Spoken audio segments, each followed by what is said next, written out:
especially to welcome you.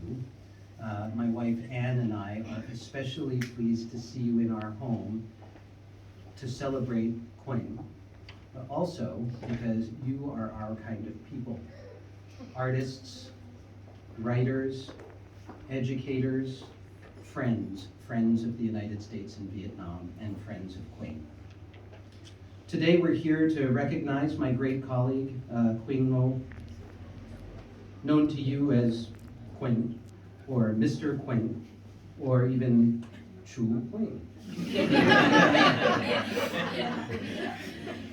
And I want to also recognize Quynh's wife, Cho, and his son, Bach, who I learned today is named after a very famous musician, and his daughter, Cho Bach. We know you all love Quynh, and tonight I hope you get a sense, just a little sense, of how much we all love him as well. Yeah. Quynh joined the U.S. Embassy in Hanoi in 1996. He was here at the very start of our new relationship with Vietnam, and he is our connection to the courage and the foresight of those early days. He started before Ambassador Peterson became the first ambassador after normalization, which is amazing. He has worked with 6 ambassadors, by my count, and even more annoying DCMs. The commitment that Quynh made to us in 1996 is very meaningful. Our relationship right now is at a high point. U.S.-Vietnam relations are the best that they've ever been. But it wasn't always that way, and we all know the history. We all know the history between our two countries. And Quynh's work and the work of other local staff who joined in the 1990s and who joined after that as well has been absolutely essential to bringing us closer. You all, not just embassy staff, but all the guests here, you all have built something. You have built something amazing. And in doing so, you've helped the United States to advance its goals here in a big way. But if you accept the idea that a better relationship between our two countries is in Vietnam's interest, which I absolutely do, then it's clear that you all, and you, Quynh, especially, where is he? Can you come where I can see you? I have some little address here. So, I absolutely accept the idea that strong relations between our countries is in Vietnam's interest. Then it's very clear to me that you advanced Vietnam's interests as well through your work here. Quynh has not only given us the benefit of his own judgment, his skills, and his intellect, he has also trained generations of Vietnamese leaders. I'm not sure how many of you know this, but January in the United States is Mentoring Month. And it's very appropriate, I think, for me to underline that scores of Vietnamese colleagues throughout the embassy, also the nonprofit sector, and in the government have benefited from Quyhnh's mentorship over the years. And he actually teaches a class to embassy staff on English language, on translation, on US and Vietnamese institutions, and also on international relations. Many American officers have become better managers and smarter diplomats after working with him, including me, especially. Recently, I made my first trip out of Hanoi to Tuyên Quang province, and I can't hide that I was pretty nervous. I didn't know what kind of impression I would make. I didn't know what to expect. And Quynh gave me great advice on how to interact with the students that I met, as well as the very senior party officials who I met with in the province. He also interpreted with great skill. Quynh, your English is awesome. So on behalf of myself and the hundreds of American officers who worked with you over the years, we're all deeply grateful for your work. You're not only a good colleague, you're good company, and we will miss you. But for the Americans at the embassy at least, we're not really losing you because you're going to America. And I want you to know how much we admire you for that. Uprooting your life is never easy, and it takes courage. Thank you for being so brave. My wife Ann and I are strong supporters of immigration, and we believe immigration makes the United States a better and richer place. We are very lucky to have you, and America will be better because you're there. So with that, we actually have a surprise guest. The ambassador is here. Ambassador, do you want to say anything? If you wouldn't mind.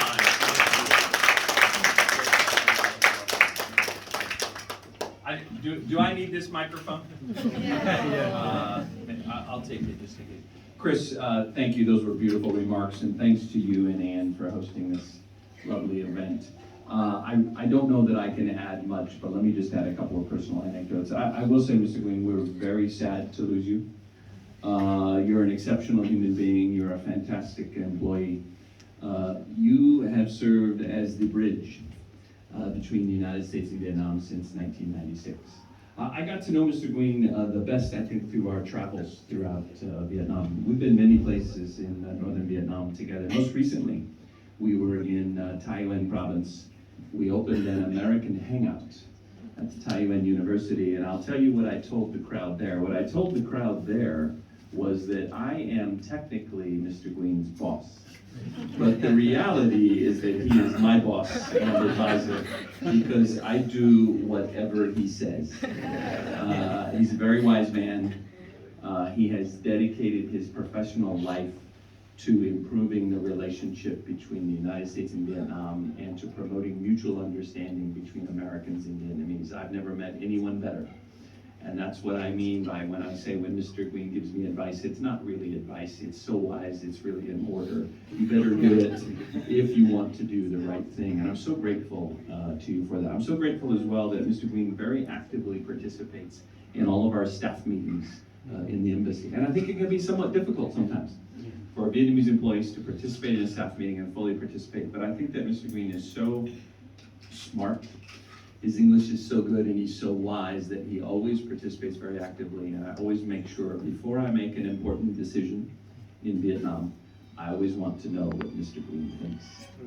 And so we will miss all of that knowledge when you depart, but as Chris said, I'm so happy and so excited for you and your family and so excited for our country that you're going to go and make the United States a better place. And that is a wonderful thing. Chris mentioned Ambassador Pete Peterson, and I couldn't help but think of my favorite Pete Peterson story. And for those of you who've heard it 10 times, just bear with me. But I think that Mr. Quynh represents the essence of that story.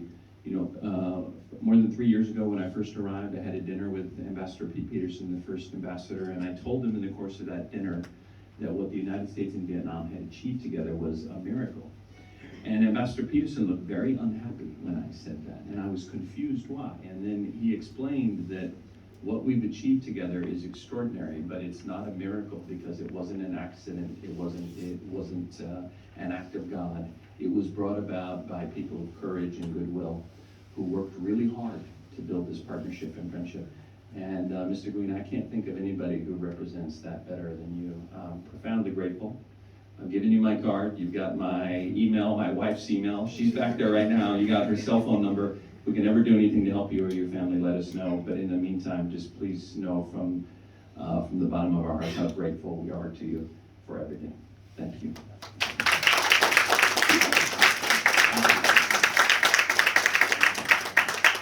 Thank you very much. Is Pam DeVolder nearby? Okay, here you go. We get a lot of friends. You pass it down. There are many, many friends here tonight, and I think it's a real testament to the incredible impact that Quynh has made and the many personal relationships that he has built here in Vietnam. This is probably just a fraction of the people who you really developed very, very close friendships with. Today is very bittersweet. We're so very happy for you and your family, and we know you're going to do amazing things in America. And you will make America a better place, absolutely, by your presence. And as I mentioned the other day, I think for generations. America is a land of immigrants, and we are stronger because of it. And it is families like Queen's that go to America to pursue their American dream with their children that will really contribute and make America much better and richer than it already is. So we're really happy for you. We're sad for ourselves. We're sad for ourselves because you've been an incredible friend to us and a great colleague, and you've built such a legacy here over the past 25 plus years. You've worked for 6 ambassadors, is that right? And I know you've... Mr. Green, which ambassador was the best?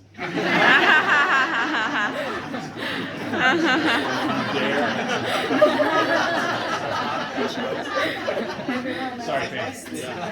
I'd say each ambassador has like one aspect. What a great difference. That was good. Sorry. Quynh is one of our top defense, that's for sure. You supported visits by, I think, 4 presidents, at least, including one during my time here. But there's so much history I don't even know.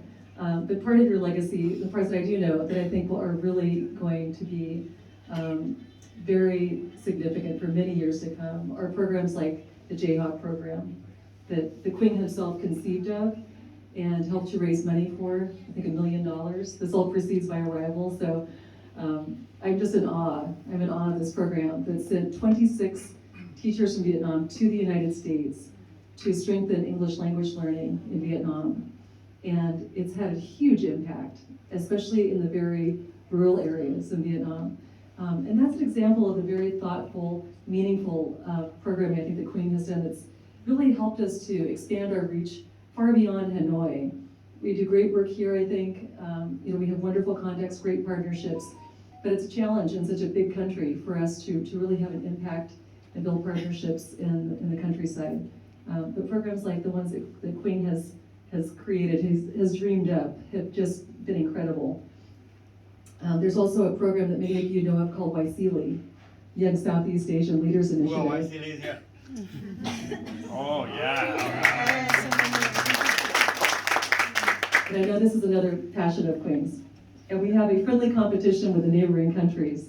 We did have the most members in Vietnam for a long time, and that is very much due to Queen's efforts, I would say, and his competitive spirit. I also wanted to mention that Quynh has been a wonderful mentor for so many people, both inside and outside of our embassy. And you may have heard of Quynh University.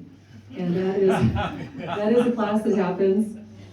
I should have enrolled, but I'm not a student. But I know that so many people are going to miss you and really appreciate how much you have invested up until, your very last day. You're really mentoring and investing in everybody, and it's really appreciated. So thank you for your dedication, for your many years of service. We're going to miss you so much. We wish you all the best. And there are many people, I'll just say there are many people who cannot be here tonight, who wanted to be here. So we have video greetings from them that we'd like to share. I bet I need to move. I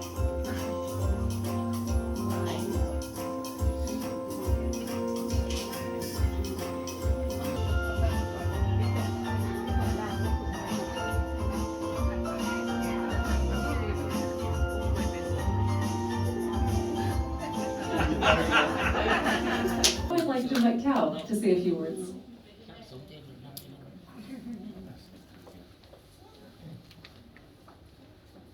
Thank you very much. I'm actually speechless. Well, I call him Admiral Quynh, Lord Quynh, because when you say something is an order, we all listen without questioning. We love you. It is such a privilege for me to be asked to speak on this occasion, because I feel that it's coming full circle, something that I haven't ever told you, but I'm going to tell you today. 20 years ago, I was still living and working in my hometown, Ha Giang, on the border of China and Vietnam. And I knew nothing about the US. I had no attachment to the US. I had no idea about the US. All I knew was that President Clinton came to Vietnam in November of 2000, and pledged to help Vietnam to trust consequences of war. And then I thought, oh, if I could go and work for that program, I could get to Hanoi and live with my husband.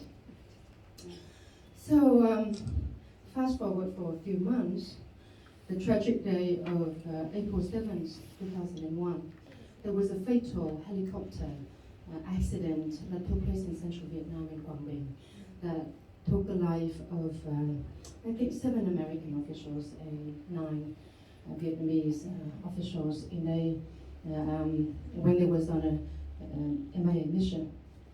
And so I had no idea about the MIA. So shortly after that, there was a very solemn funeral services that took place in the Daewoo Hotel. So my husband used to work for the Defense Attaché Office of Australia. So he asked me whether I could come to Hanoi and join him in this very important event. I came along. Very big event, very solemn, very important. And there was Mr. Quynh doing the translation.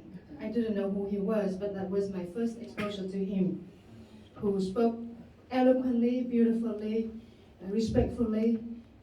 I had not understand the issue, but I felt a lot. That was my first exposure to you. And then I got the job that worked on the program at War Legacy funded by the US government and the consequential outcome of the President Clinton's visit. And there's a big aspect of public diplomacy in that program that brought me closer to Quynh. And then in 2004, I got the Fulbright Scholarship, and I became a part of the Vietnam US alumni community. That made me really close to Quynh. And then in 2016, we did a cycling tour from Hanoi to Hue. That's when I really got to know Quynh. I had nothing but admiration for you. I remember I was a cyclist already, so I had no problem, thinking that I would have no problem with the trip. Of course I had problems. But Quynh never did such a long distance trip before. So during the day, he would work 12 hours a day in the embassy. In the evening, he and Huang, the Humphrey fellow, would do a ride from the downtown Hanoi to the Thăng Long Bridge and back every day in order to train themselves for the trip. That shows their dedication, their determination, their everything. You have the best in the embassy, represented by Quynh. And then in 2015, in the summer, the legendary RBG came to Vietnam on an official visit.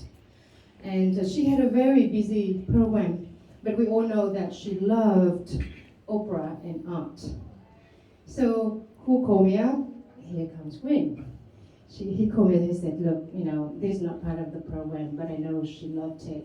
Is there anything we could do to make it a part of the program unofficially so that it could be memorable for the RBG? And that's exactly what he did. He did anything and everything to make RBG's visit like above and beyond. She came away from that trip loving Vietnam. Vietnam became a big part of her life from 2015 until the day she died. And that legacy went on with her daughter, Dr. RBG from the Columbia University, who worked on the intellectual property rights. So a lot of that came from Quynh. Without that, it wouldn't happen. So to sum it up, Ambassador Quynh Ngo, this time last year, I remember you paid a visit to Quynh Ngo's house to pay respect to his altar, to his spirit and everything else. And so, again, this time came, the year came, I am reminded of Quynh Ngo and his conversation with McNamara when he came to Vietnam in 1995. And McNamara said to Quynh Ngo that the tragic war happened because we didn't understand each other. We didn't understand Vietnamese people in the country. And that's what Quynh has dedicated his life for the last 25 years to improve that particular point, the most fundamental point. So for me, when we look at the depth of the relationship between US and Vietnam, we really need to look at how we understand each other, how we appreciate each other's culture, music, art, and everything else. And look at Quynh, and look at this solid brick that really made the war of the US-Vietnam relation stronger, making the embassy stronger. He is an honest broker between our two countries. We are forever grateful for you, and thank you very much for being our friend. You're going to be missed.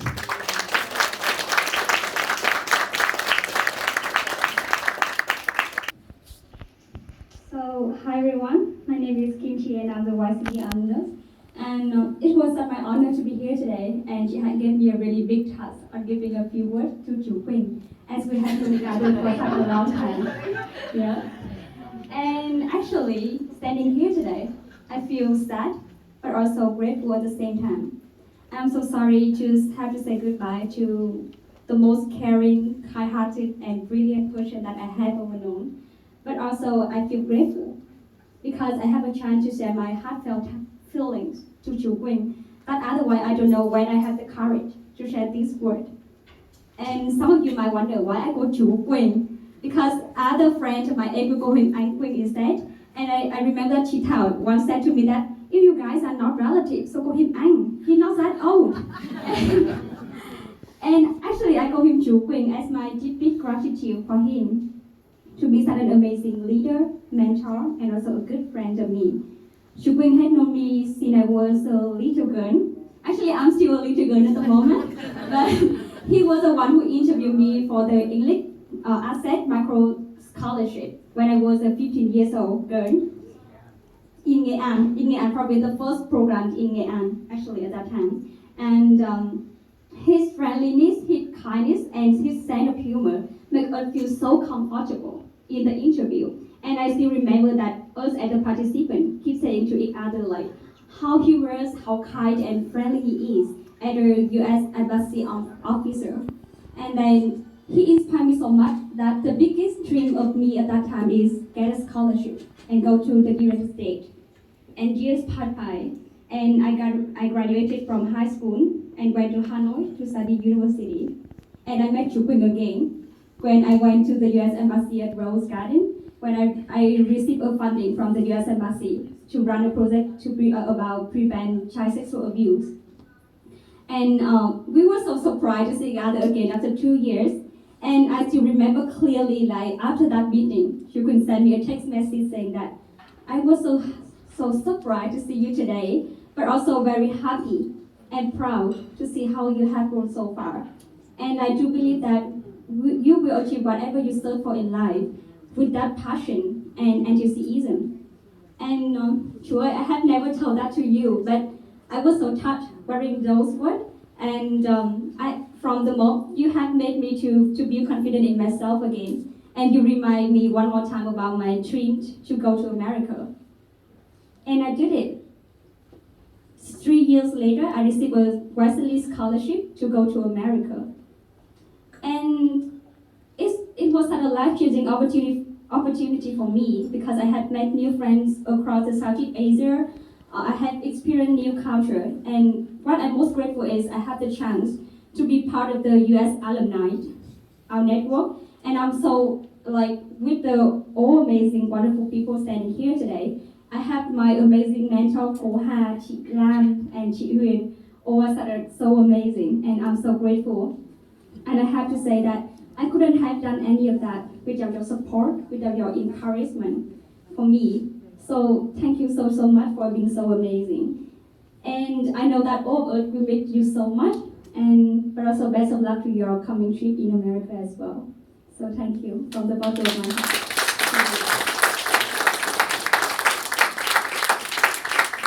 Thank you all for coming here today to treasure the moment with Quynh. Actually, our team, we all very emotional today to join this reception because we know this truth for maybe more than a year ago that he is going to leave us soon. So we have to prepare everything to accept that truth. But today, besides the sadness, we are so happy for you that you are going to have a big move ahead. And we all believe that you will be more and more successful in the future. So first of all, I want to introduce a little bit about our team, our culture team. Our team, we are a team of 5 people, and Quynh is always the most handsome one. much more handsome than the other 4 girls. So we are so lucky to have him in our team. And whenever my people ask us about what we are doing in culture team, we one by one tell them about our portfolio. And when they ask about Quynh, we just say that Quynh does nothing, but his supervisor can take care of us, and that makes him tired enough.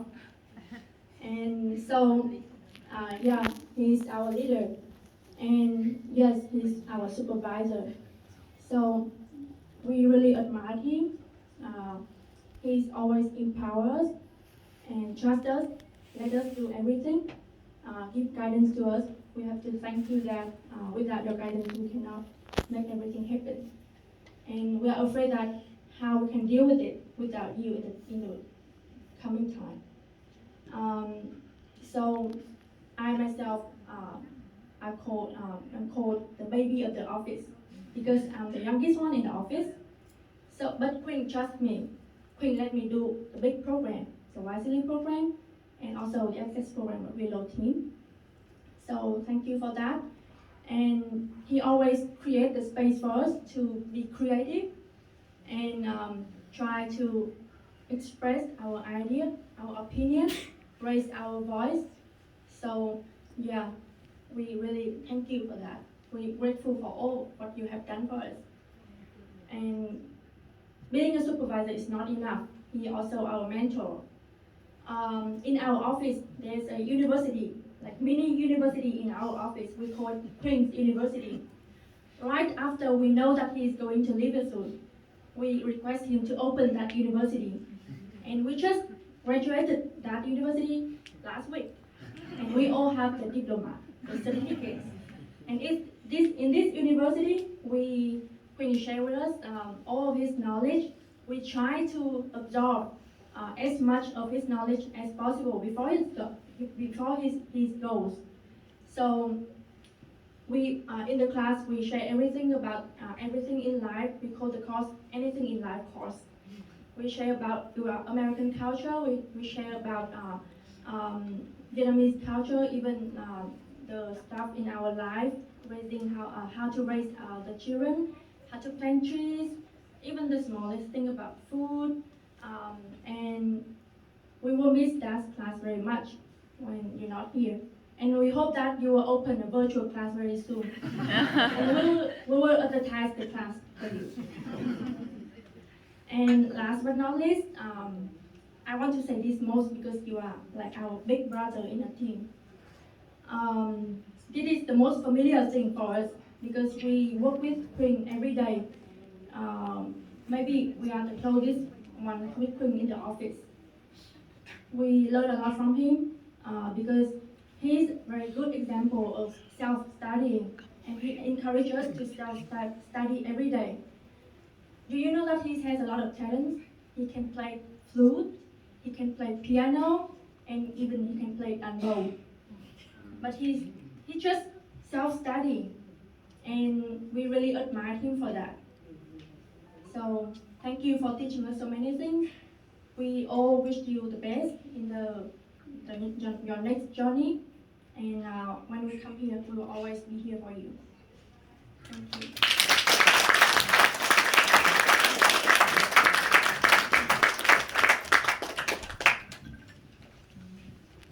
I hope you're still able to bear another speech. To bear with another speech. Thank you, Ambassador. Thank you, BCN, Chris Klein, for opening your house for us today. It's very gracious of you. I really appreciate that. It's a big honor too. So thank you. And thank you, Pam and Thao, G, everyone, for the very kind, very nice words about me. And also the people in the embassy at the public affairs section that I worked with in the past, as you saw on the videos. Some of them I worked with like many years ago, 15, 16, 17 years ago. And also in this crowd, there are people who I started working with many years ago, like Professor Lee. We started in 1996, right? 24 years ago. Hương, my great friend, sister, and teacher, we met for the first time in 97, 73 years ago. Thảo, of course, and many of you. Professor Chiam, long time. Thank you for coming. But to all those like accolades, all those praises, I just want to say to have one response. That is, I really appreciate that, but I can't take it all for myself.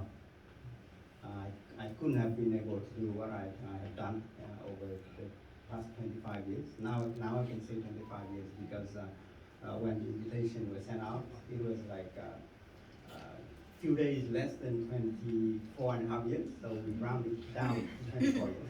But now it's like 24 years, 6 months and 2 days. So round up to 25 years. So for the past 25 years, I wouldn't be able to do what I've done, thanks to the support of every one of you. First, within the mission, Ambassador Quynh, DCM Klein, and Kelly, where's Kelly? Yeah, and where are all the PAS gangs?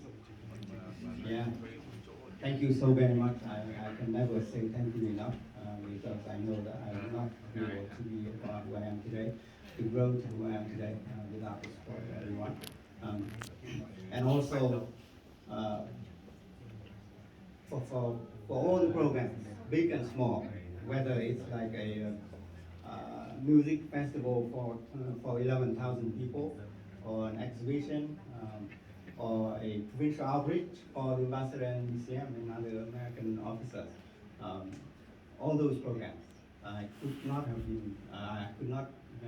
done them, been able to do them without the support of all of you here. So I really appreciate that. And the fact that you are coming here, I know I'm a very conscientious person. I know it's not all about me. You come here because we have a loftier common goal, that is, to bring our two great countries closer together. And we've done that in the past 25 years, and I know we're going to do it even more in the future. And I have all the grounds, all the proof, all the confidence, without any breed of doubt, that our relationship, even though it's the best it has become, we can only get better, because that relationship is grounded in mutual understanding, mutual respect, and mutual benefit. Because Vietnam's success is in America's interest, and also American success is in Vietnam's interest. So I'm sure, given all the circumstances, all the challenges, the relationship is going to get better. And now I think many of you, when you got the invitation to come to this event, or maybe even on the way here, you might be asking yourself, why is he moving to the United States? Why now? Precisely now. Yeah, why now? I know. Hasn't he seen like all the? Hasn't he seen like the great empire being, rendered helpless by an invisible enemy? Or the desecration of the most sacred temple to democracy and rule of law, which happened just last week. These are very reasonable questions, and these are the questions I've been asking myself, and among my beloved family, we've been asking these questions too. And just last week, on the 7th, one day after the what happened in the capital, Pam and Kelly and myself, were sitting in Kelly's office, and Kelly asked me, are you sure you still want to move? Pam asked me that question. I said yes. And why? Because what I see happening right now is only temporary, only provisional. We have to look at things in a longer perspective. And throughout, America has always been the beacon of hope, or beacon of democracy, rule of law for the whole world to look up to. And throughout its history, it always bounced back strongly after all the crises, Great Depression, after the two world wars. The Roaring Twenties 200 years ago, right, was right after the hard times. And a dozen years ago, after the global financial crisis, always bounced back strongly. So even though there's like ups and downs, the trajectory is still up. So when I have that long-term perspective, I think that the American dream is still there, alive and kicking. Not only to me, to my family, but to many people from throughout the world. Talk about the American dream. Talking about it or having it is very different from actually living it. I remember a story I read about an American immigrant coming to the United States in early 1900s. Before he came to America, he thought that all the streets in America were paved with gold. But when he got to America, he found out three things. Number one, the streets were not paved in gold. Number two, the streets were not paved at all. And number three, that he was expected to pave the street. That's the kind of dream, that's a real dream, American dream that we have. So I know, my family know what's up there for us, what challenges we are in for. But we are ready to live that dream, and we hope that we make a very positive contribution to America, a good addition to the American family or tribe, as Terry said earlier in the clip. And of course, we will still be like an important part of the U.S.-Vietnam relationship. And I know, whether it's me or whether it's my successor, he will always be there for them, for him or her. He or she can expect the same thing from me that is done for me. So for that, I thank you very much. And I think today, we're not here to say goodbye, not here to say farewell, but to say hẹn gặp lại. Thank you very much.